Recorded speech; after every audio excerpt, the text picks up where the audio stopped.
నమః శివాయ శివాయ సప్త శైలేశుడి యొక్క పాద క్షేత్రమునందు కపిలేశ్వరుడిగా విరాజిల్లుతున్నటువంటి కపిల మహాముని చేత ప్రతిష్ఠింపబడి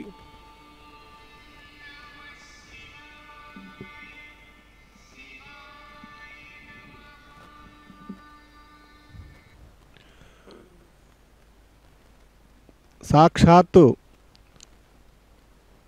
కలియుగ ప్రత్యక్ష దైవమైనటువంటి శ్రీ వెంకటేశ్వరుడి యొక్క పాద పద్మముల స్థానమున కపిలేశ్వరుడి నామముతో అలరారుతున్నటువంటి పంచవింశతి లీలావతార స్వరూపుడైనటువంటి ఆ పరమేశ్వరుడు నెలకొని ఉన్నటువంటి స్థానమే కపిలేశ్వరం. ఈ కపిలతీర్థం అత్యంత మహిమాన్వితమైనటువంటిది. కపిలేశ్వర స్వామి అత్యంత మహిమాన్వితమైనటువంటి స్వామి. మరి పంచవింశతి లీలావతార స్వరూపుడైనటువంటి ఆ పరమేశ్వరుడు సకల నిష్కళ స్వరూపము అనగా కరచరణాది అవయవములతో కూడుకున్నటువంటి పంచవింశతి లీలలతో పాటుగా ఇటువంటి కరచరణాదులు లేకుండా ఉండేటువంటి లింగస్వరూపమునందు కూడా మనకు దర్శనమిచ్చేటువంటి స్వామి ఆ పరమశివుడు. ఆ పరమశివుడు అనగానే మనకు గుర్తొస్తూ ఉంటుంది గంగా తీర్థం. ఆ స్వామివారి యొక్క జటాజూటము నుండి గంగ ఆవిర్భవించింది అనేటువంటి విషయాన్ని మనం అనేక పురాణాల ద్వారా అనేక చోట్ల విని ఉంటాం. మరి ఆ కపిలేశ్వరం అనగానే చక్కగా ఆ కొండ సానువులు, అక్కడ చుట్టూ ప్రకృతి అందాలు, వాటి మధ్యలో ఆ పరమేశ్వరుడి యొక్క నివాసం. మరి ఆ స్వామి యొక్క శైలాన్ని చూస్తే చాలు మన పాపమంతా కూడా నశించిపోతుంది అని చెప్పటంలో ఎట్టి సందేహము లేదు. మరి ఆ సప్త శైలములలో అనేక 365 తీర్థముల చేత ఉండబడేటువంటి ఆ క్షేత్రం మహా గొప్పనైనటువంటి క్షేత్రం. ఆ క్షేత్రములలో 17 తీర్థాలు అత్యంత మహిమాన్వితమైనటువంటివి కాగా అందులో కపిల తీర్థం ప్రథమైనటువంటిది. మరి భక్తజనులందరూ కూడా తిరుపతి చేరుకోగానే మొట్టమొదటగా ఈ కపిల తీర్థం అనేటువంటి ఈ తీర్థరాజమునందు స్నానమాచరించి ఆ పరమేశ్వరుణ్ణి దర్శించి ఆ స్వామివారి సప్త శైలేశుడి యొక్క దర్శనానికి వెళుతూ ఉండటం మనం గమనిస్తూ ఉంటాం. అదిగో గంగ, గలగల పారే గంగ. ఆ గంగ దివి నుండి భువికి వస్తున్నట్టుగా ఎంత ప్రశాంతంగా చక్కగా భక్తజనుల యొక్క పాపములన్నిటినీ కూడా పరిహరించాలనేటువంటి ఉద్దేశం చేత ఆ స్వామియే గంగను మనకు భువికి పంపించినట్టుగా మనకు కనిపిస్తూ ఉన్నది. చూడండి, ఆ తీర్థం కనులారా చూస్తేనే చాలు ఆ తీర్థ దర్శనం వలనే సమస్త పాపములు నశించిపోతాయా అన్నట్టుగా మనకు కనిపిస్తూ ఉన్నది. సహజంగా పాపములన్నీ కూడా నశించిపోవటం కోసం మనం స్నానమాచరిస్తూ ఉంటాం. స్నానమాచరించి ఆ స్వామిని పూజిస్తూ ఉంటాం. వాస్తవంగా స్వామిని పూజించటం కోసం మనం స్నానమాచరించాలి.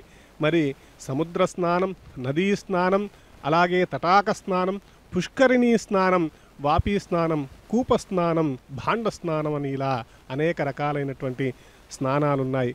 వారుణ స్నానమని ఈ విధంగా స్నానములను ఆచరించేటువంటి పవిత్రమైనటువంటి తీర్థములు అనేకములన్నీ ఉండగా మరి ఈ క్షేత్రమునందు తిరుపతి నందు కపిల తీర్థము అనేటువంటి ఒకానొక తీర్థము అత్యంత పవిత్రమైనదిగా తిరుపతికి ఈశాన్య భాగమునందు ఆ కొండల నుండి జాలువారుతూ పవిత్రమైనటువంటి గంగతో సమానమైనటువంటిదిగా మనకు కనువిందు చేస్తూ కనిపిస్తూ ఉన్నది.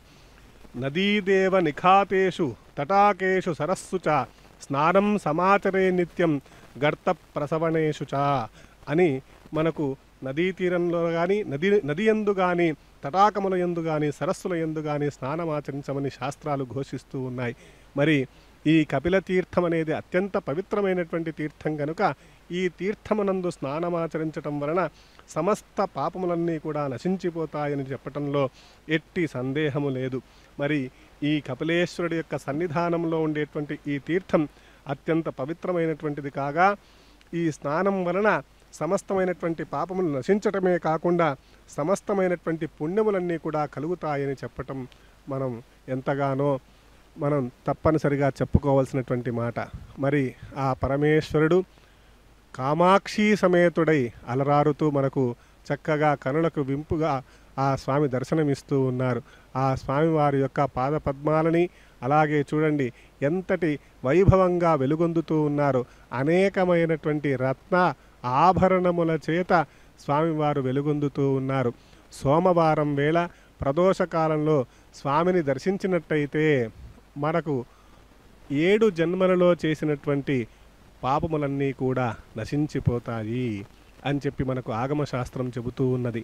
మరి పార్వతీ పరమేశ్వరుల యొక్క దర్శనం ప్రత్యక్షంగా చేస్తే అత్యంత విశేషమైనటువంటి ఫలితం కలుగుతుంది అని చెప్పబడి ఉన్నది. మరి ఆ స్వామివారు అమ్మవారితో కూడుకున్నటువంటి వాడై అనేక రత్న ఆభరణముల చేత అందంగా అలంకరింపబడినటువంటి వాడై శైవాగమ శాస్త్ర ప్రకారంగా అర్చక స్వాముల చేత అనేక విధములైనటువంటి గంధ పుష్ప ధూప దీప నైవేద్యములు పొందినటువంటి వాడై హారతిని అందుకుంటూ ఉన్నాడు. మనం అట్టి స్వామిని దర్శిద్దాం, నమస్కరిద్దాం.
నిత్యోత్సవము, వారోత్సవము, పక్షోత్సవము, మాసోత్సవము, సంవత్సరోత్సవము, అజనోత్సవము అనేటువంటి ఉత్సవములు అనేక విధాలుగా ఆగమశాస్త్రంలో పేర్కొనబడి ఉండగా, మరి ఈ సోమవారం శివునకు అత్యంత ప్రీతికరమైనటువంటి వారము. ఈ వారమున స్వామివారికి చేసేటువంటి ఉత్సవం వారోత్సవంగా మనం చెప్పుకొనవచ్చును. మరి ఈ రోజున సాయంకాలం ఈ సంధ్యా సమయంలో స్వామివారు కామాక్షి సమేతుడై విచ్చేసి ఆ తీర్థరాజములో ఉండేటువంటి సర్వ జీవులన్నీ కూడా స్వామిని సేవించుటకు గాను స్వామి ఇక్కడికి విచ్చేశారా అన్నట్టుగా, మరి ఆ నదీ నదములలో ఉండేటువంటి తీర్థరాజములలో ఉండేటువంటి జలచరాదులు, ఆ జలంలో ఉండేటువంటి జంతుజాలములన్నీ కూడా స్వామిని సేవించి అవి కూడా మోక్షాన్ని పొందడానికి స్వామి అనుగ్రహిస్తున్నాడా అన్నట్టుగా ఆ స్వామి తీర్థం యొక్క సమీపానికి విచ్చేసి ఆ తీర్థం స్వామివారిని, గంగ స్వామివారిని సేవిస్తూ ఉన్నది. అట్టి గంగను ఆ అర్చక స్వాములు అనేక విధాలుగా హారతులు ఇత్యాదుల చేత సేవిస్తూ ఉన్నారు. మరి ఆ తీర్థం గంగతో సమానము. శివాలయ సమీపమునందు కలిగినటువంటి తీర్థము గంగా, శివగంగా అని చెప్పబడింది. తోయం శుద్ధం అశుద్ధం వా శివాలయ సమీపగం శివగంగేతి తాం విద్యాతు శివధామాంబుసేచనాత్ దేవాలయ స్థితం తీర్థం దూషయేతు న కదాచన నా అత్యంతం అశుచిః తత్ర స్నానం కుర్యాత్తు కర్హిచితు. చక్కగా ఈ తీర్థము స్వామివారి సన్నిధానంలో ఉండేటువంటి ఈ తీర్థం ఏదైతే ఉన్నదో ఇది శివగంగా అని చెప్పబడింది. అది శుచిగా ఉండని అశుచిగా ఉండని అయినప్పటికీ కూడా దానిని మనం సేవించవలసిందే. అట్టి తీర్థ జలాన్ని ప్రోక్షణ చేసుకుంటే చాలట సమస్త పాపములన్నీ కూడా నశించిపోతాయట. మరి సాక్షాత్తుగా ఆ పరమేశ్వరుడి యొక్క పాద పద్మముల వద్ద అలరారుతున్నటువంటి ఈ కపిల తీర్థం నిజంగా అత్యంత మహిమాన్వితమైనటువంటిది. మరి ఆ కొండల నుండి వెలుగొంది చక్కగా వచ్చి స్వామివారి పాదాల దగ్గర ఒక పుష్కరిణి రూపాన్ని దాల్చి ముందుకు సాగుతూ ఉన్నటువంటి ఈ తీర్థం, ఈ తీర్థరాజము శివగంగా అని చెప్పబడుతుంది. మరి పూర్వం నుంచే మరి మన పూర్వజులందరూ కూడా చక్కటి విధానాన్ని ఏర్పాటు చేశారు. మరి ఆ శివగంగలో స్నానమాచరించి కొండపైకి వెళ్ళేటువంటి ఆచారం మనకొకటి ఉన్నది. మరి అటువంటి తీర్థరాజమును ఈ సోమవారమున కపిలేశ్వరుడు కామాక్షి సమేతుడై వచ్చి అనుగ్రహించటం, ఆ గంగను చక్కగా పూజించటం, గంధ పుష్ప అక్షతల చేత పూజించి నీరాజనాలు, కర్పూర నీరాజనం సమర్పించారు అర్చక స్వాములు.